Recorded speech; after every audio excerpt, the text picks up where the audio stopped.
Қайырлы күн әріптестер, сіздердің назарларыңызға кәсіби даму мақсаты негізіндегі Ыбырай Алтынсариннің «Дүние қалай естен табылады» әңгімесін өзгеріс концептісі мен құндылықтарды кіріктіре отырып қалай оқытуға болады деген тәжірибемен бөліскім келеді. Жалпы мен бұл әңгімені оқыту барысында 10-шы орыс сыныптарында кейс, өзгеріс концепциясы, шешім және құндылық деген аспектілерді өзара кіріктіре отырып қарастырдым. Сабағым сонысымен де бір сәтті шыққан сабақтарымның бірі деп ойлаймын.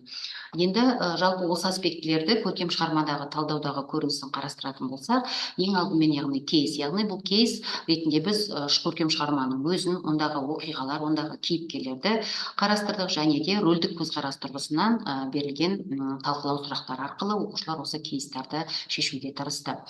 Шешім, яғни бұл кейіпкерлердің қабылдаған шешімдерінің себеп салдарына талдау жасау, және де өз тараптарынан ұсынылған шешімдерін негіздеу.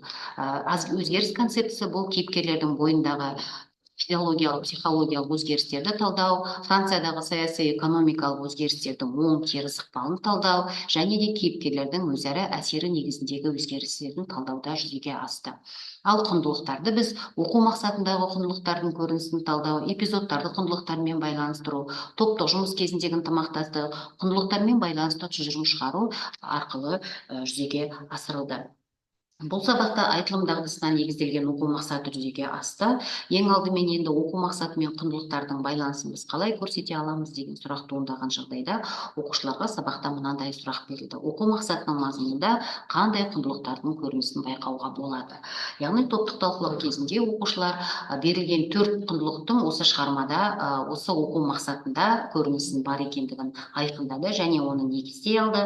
Мысалы, құрмет құндылығын олар диалогте, полилогте сенімді сөйлеу кезінде, яғни өздерінің өзара бір-бірлерінің пікірін тыңдау, ойларына құрмет көрсету мен байланыстырды. Сонымен қатар эпизодтарды құндылықтармен байланыстыру тапсырмасы, бұл айтылым алды тапсырмасында, мысалы, әр апта сайын Версаль қаласындағы шешеме жаяу барып қайтып тұрушы едім деген эпизодты оқушылар отбасы құндылықтары мен дәстүрлері құндылығымен байланыстырып, негіздеп дәлелдей алды.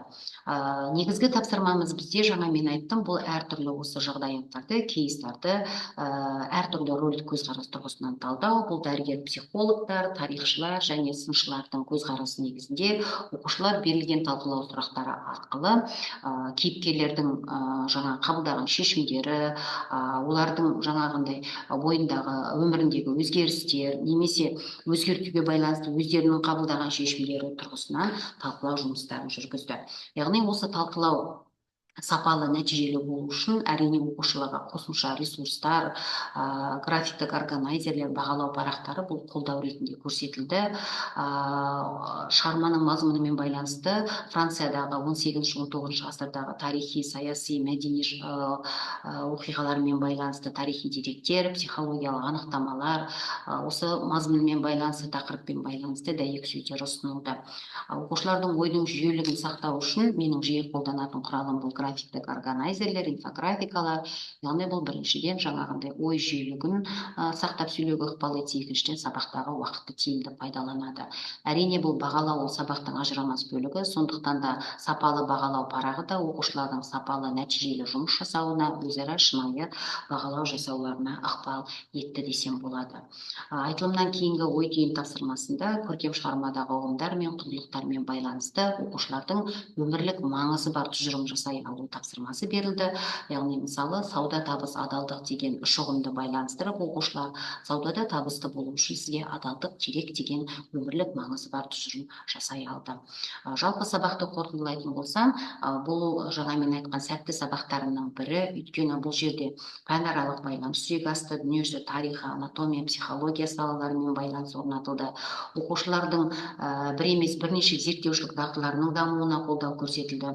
Сонымен қатар кейіпкерлердің өзгеріс пен шешім негізіндегі құндылықтарының өзгеруі нәтижесінде оқушылар, яғни адамның өмірінің өзгеруі, ол оның қабылдаған шешімдерімен тікелей байланысты деген сондай бір өмірлік маңызы бар ой түйіп кеткендігі бұл менің сабағымның нәтижесі деп қарастырамын.